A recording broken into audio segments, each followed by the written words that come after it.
Hey everyone, it's Tina with Create with Tina. Thanks for joining me again for another card in my Loveliest Wishes Card Kit Glow Up series. This is the fourth card in the series where I'm reimagining the cards that come in the Loveliest Wishes Card Kit. So I've already done one card with this sample.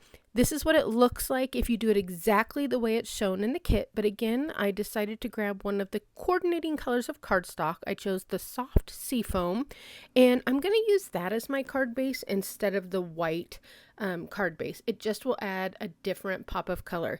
And then these are the die cuts that come with the kit, and I simply layered them together using the dimensionals, which also come with the kit. So nothing fancy there. I'm just kind of following along with the instructions, just making little changes. Now, because I didn't use the card base, the white card base, I can cut it up and use it as the inside piece of my card for stamping my inside sentiment on, and for a piece on the front for laying that stencil on. So I've gone ahead and cut it down. And then, as you know, I've been using the gold foil cardstock because it coordinates so well with the sentiments in this kit. And again, I'm tearing it just like you saw me do, I think on card number 2 in this series. So I'm going to go ahead and put this all together. I'm using my Stampin' Seal just because I'm used to it, but you don't need to. Like I said, the kit comes with tear and tape and glue dots. So really all the adhesive you need is in there. I'm just used to Stampin' Seal.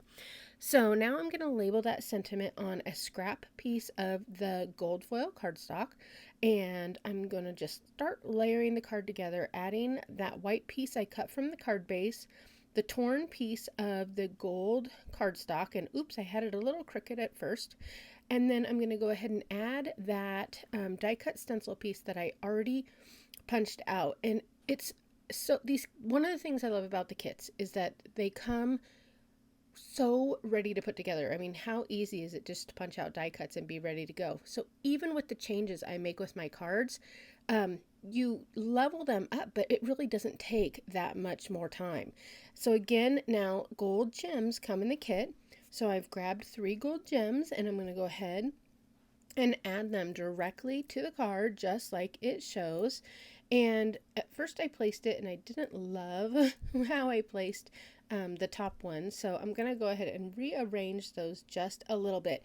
Here's a tip: if you ever do that and rearrange them and it's not sticky anymore, all you have to do is add a glue dot to the back and you can stick it right down on your card.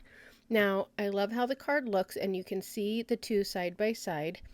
This second one I showed you is just like the happy birthday one I made a couple of videos back, and I used a piece that came right in the kit, and that piece had gold foil dots, and this one I cut down the card base and it didn't, so I went and grabbed my glisten Stickles. I just happened to have them in my craft room, and I'm just adding a few dots of the glisten Stickles around the card just to add that much more pizzazz to the card without really doing any hard work. So there you go. That is my take on the card. It's basically the same card. I just added a few elements to take it over the top. So thanks for watching. I hope you guys are enjoying this series. Be sure to stop back by because I have one more card in the series that I have created for you. And don't forget to like and subscribe.